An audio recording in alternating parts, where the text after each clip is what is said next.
The GPS said we had arrived at our destination, but in front of us wasn't a hotel. It was a row of 9 empty graves, and the name on the middle one was mine. It was supposed to be a simple road trip. Just 4 friends, Liam, Sarah, Jax, and Chloe, driving across the dark, lonely stretches of the Oregon woods. We wanted to escape the city noise. We wanted an adventure. We were following a map sent by an anonymous user on a travel forum. The user, silent_traveler, promised a hidden cabin that was out of this world. At the time, we laughed. We thought it meant the view was beautiful. We didn't know it meant we were leaving the world of the living. As the sun went down, the trees seemed to lean in closer to the car. The road turned from asphalt to jagged dirt. My phone signal died 3 hours ago. Liam, stop the car, Sarah whispered. Her voice was shaking. In the middle of the road stood a tall, thin figure. It was wearing a bright yellow raincoat, despite the bone-dry weather. It didn't move. It just stood there, facing away from us. Liam honked the horn. The sound echoed through the trees, but the figure didn't flinch. Just drive around him, Jack said, trying to sound brave. As Liam steered the car to the side, I looked out the window. The person in the raincoat turned their head, but there was no neck movement. The entire torso twisted with a wet, cracking sound. Under the hood of the raincoat, there was no face, only a smooth, pale surface with a single, vertical slit. We screamed. Liam hit the gas. We didn't look back. For 5 miles, no one spoke. The only sound was the heavy breathing of 4 terrified people. Suddenly, the car engine sputtered and died. No, no, no. Liam cursed, hitting the steering wheel. The headlights flickered. In the distance, we saw a light. A cabin. It looked exactly like the photo silent_traveler had sent us. We have to go there, Chloe said. We can't stay in the car. We stepped out into the freezing night air. The woods were unnervingly silent. No crickets, no wind, just the sound of our boots on the dry leaves. As we approached the cabin, I looked down. Near the porch, there were 9 fresh mounds of dirt. 9 graves. I stopped. My heart stopped. I looked at the wooden cross on the center grave. Liam Miller. My own name was carved into the wood. The ink was still wet. I looked at my friends to show them, but they weren't looking at the graves. They were looking at the cabin door. It was slowly creaking open. From the darkness inside, a voice that sounded exactly like my own mother whispered, Liam, you're late for dinner. The voice from inside the cabin didn't just sound like my mother. It had her specific habit of humming between sentences. But my mother had been dead for 5 years. Don't go in there, I whispered, grabbing Sarah's arm. But it's cold, Liam, Sarah said. Her eyes looked blank. She started walking toward the door like a puppet on strings. We entered the cabin. The smell hit us immediately. It wasn't rot. It was the smell of old, wet paper and copper. The interior was decorated exactly like my childhood home in Ohio. Every picture frame, every scratch on the floor. How is this possible? Jax asked. He touched a vase on the table. It crumbled into gray ash the moment his finger made contact. Suddenly, the front door slammed shut. That we heard footsteps upstairs. Heavy, slow, thump, thump, thump. Then, the sound of a ball bouncing. A small, red ball rolled down the stairs and stopped at my feet. Who's there? Chloe shouted. A small shadow appeared at the top of the stairs. It looked like a child, but its arms were too long. They reached all the way to its ankles. It began to mimic us. Who's there? It shrieked in Chloe's exact voice. Then it laughed. Not a human laugh. It sounded like glass breaking inside a metal can. Liam grabbed a fire poker from the fireplace. Get back. The creature didn't move. It just stared with eyes that were too wide. Then, its skin began to ripple. Its face started to shift. Within seconds, it looked exactly like Jax. Get back. The creature shouted, using Jax's voice, holding an invisible fire poker. The real Jax backed away, hitting the wall. That's not me. I'm right here. But then, Sarah screamed. She wasn't looking at the monster. She was looking at the real Jax. His skin was starting to turn gray. His fingers were melting together. Jax, your face. Sarah gasped. Jax reached up to touch his cheek, and his hand sank into his skin like it was soft clay. The thing at the top of the stairs grinned. It was stealing his identity. The thing on the stairs didn't just look like Jax. It was becoming him, cell by cell. The real Jax let out a sound that didn't belong to a human. It was a wet, gurgling whistle. He tried to scream, but his lips had already fused together into a smooth, pink seal of skin. We watched in paralyzed horror as his eyes began to migrate toward the side of his head, sliding through his skull like marbles in oil. The creature at the top of the stairs stood taller now, its posture straightening as it absorbed Jax's very essence. "Run," Sarah managed to choke out, but her feet were rooted to the floor. The cabin floor began to feel soft, like we were standing on the tongue of a giant beast. Every step we took felt like pulling our boots out of thick, black mud. Jax, or what was left of him, tried to reach out for Chloe.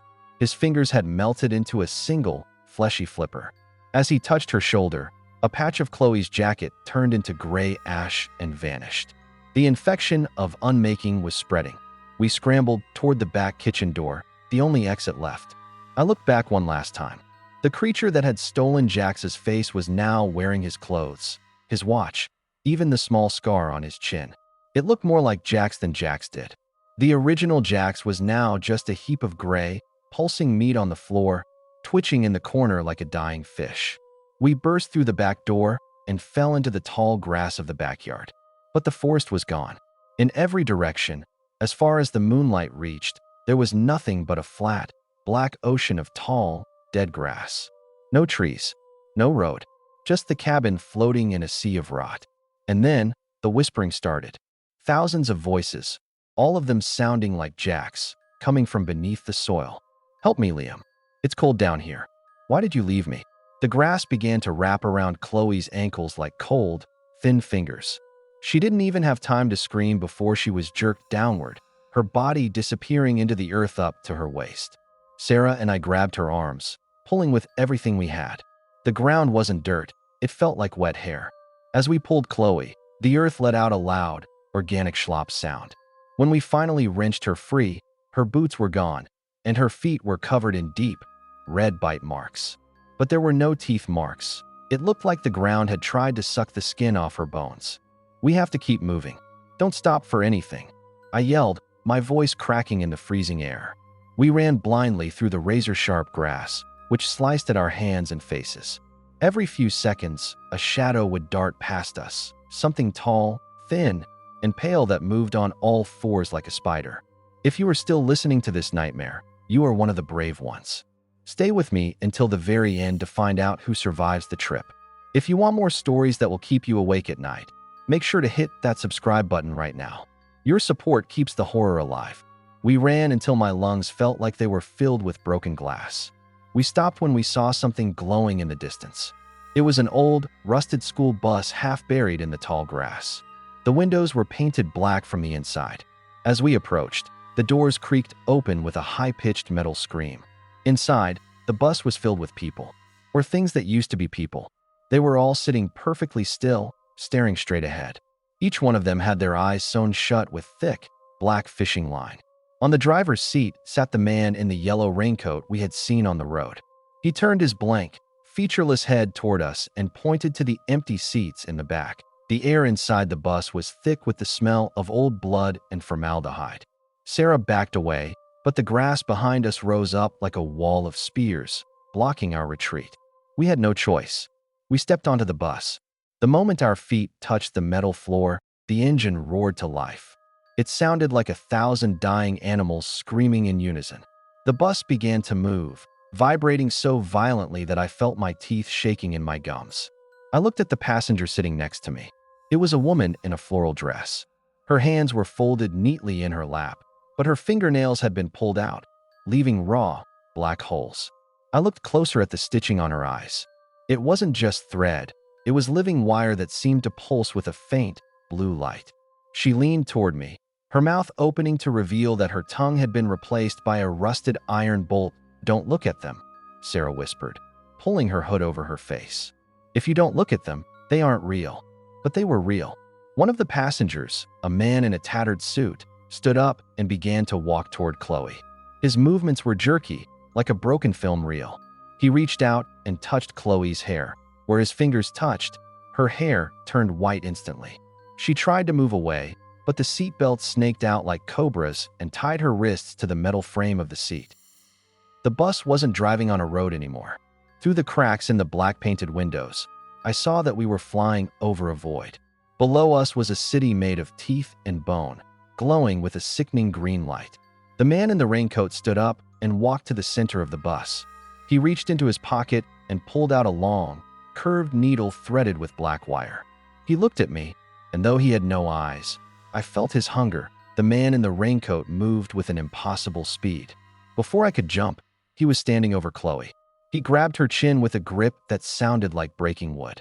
Chloe's eyes went wide with a terror so pure it felt cold. He began to sew. The needle pierced her eyelid with a sickening pop. She couldn't even scream.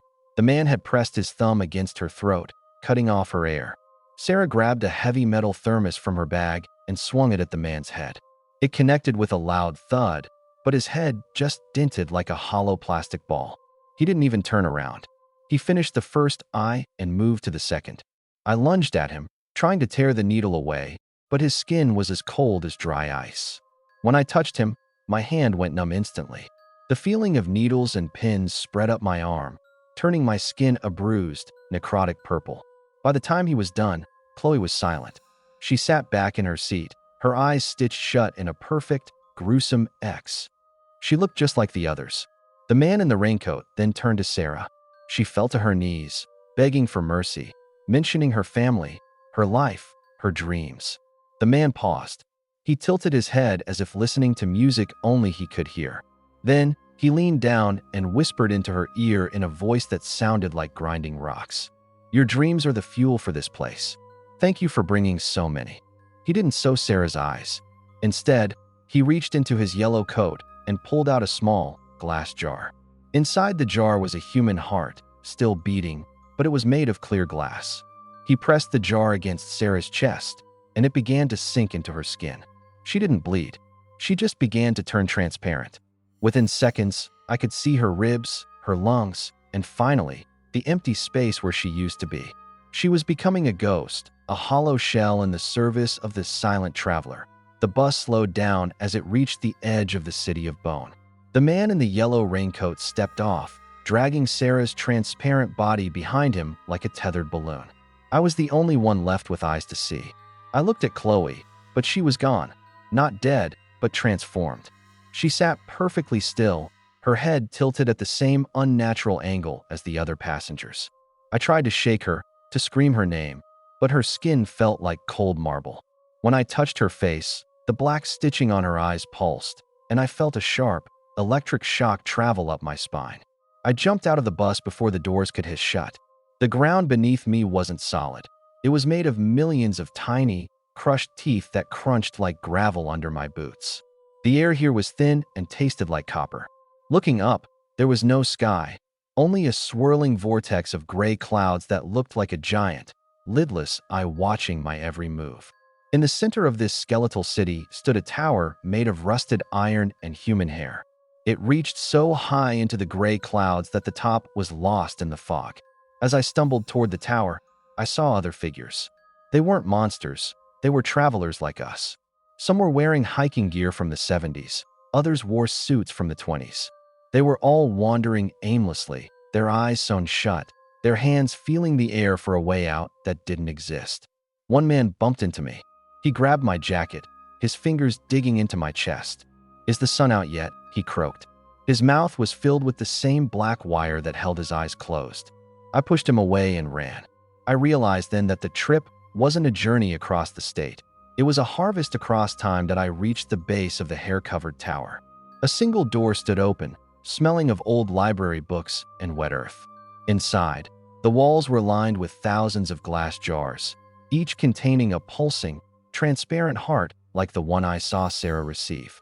In the center of the room sat a figure behind a massive wooden desk. It was a man in a perfectly tailored tuxedo, but instead of a head, he had a massive, antique camera. The lens whirred and clicked as it zoomed in on my face. "Welcome, Liam," the cameraman said. The voice didn't come from him. It came from the speakers of my own phone, which was lying on his desk. "Your story has been very popular. The fear you felt on the road, the scream you let out when Jax melted, it was exquisite. High quality, very high retention." He tapped a finger on a screen, and I saw a video feed of myself. It was my life, edited into a horror movie, playing for an audience I couldn't see. I realized then that we weren't just victims, we were content. This place, this city, was a factory for nightmares, fueled by the genuine terror of those who stumbled onto the wrong path. The Silent Traveler was an editor, and we were his stars. Sarah is currently being processed into a background character, he said calmly. And Jax? Jax was a bit too messy. We turned him into the floor of the cabin. He's much more useful as a practical effect. I lunged at the desk, driven by a desperate, suicidal rage, but the cameraman simply clicked his shutter. A blinding flash of white light hit me, and my world turned into a flat, two-dimensional plane that I woke up back in the car. The engine was idling smoothly. The sun was just beginning to rise over the Oregon trees. For a second, I breathed a sigh of relief. It was a dream. A long, vivid, terrible dream. I looked to my right. Sarah was there, scrolling through her phone. In the back, Chloe was sleeping, and Jax was staring out the window. "Hey guys," I whispered, my voice trembling. "I just had the craziest nightmare." Nobody answered. Sarah didn't look up from her phone. Jax didn't turn around. I reached out to touch Sarah's shoulder, but my hand passed right through her. She was a hologram, a recording. I looked in the rearview mirror, but I didn't see my face. I saw a lens, a glass, unblinking camera lens where my eyes should be. I tried to scream, but the only sound that came out was the mechanical whir of a zoom motor. I wasn't Liam anymore. I was the camera. I was the one who would record the next group of friends who took the wrong turn. I looked at the dashboard. My phone was there, but the screen didn't show a map. It showed a YouTube upload progress bar. It was at 99%. The title of the video was Strange Happenings on the Trip. Below it, the description read, "They never suspected a thing. Only those who watch until the end will see the hidden face in the trees." As the bar hit 100%, the car door opened, and a new group of friends stepped in. They looked happy. They looked young. They looked like they were ready for an adventure. The police found the car a week later.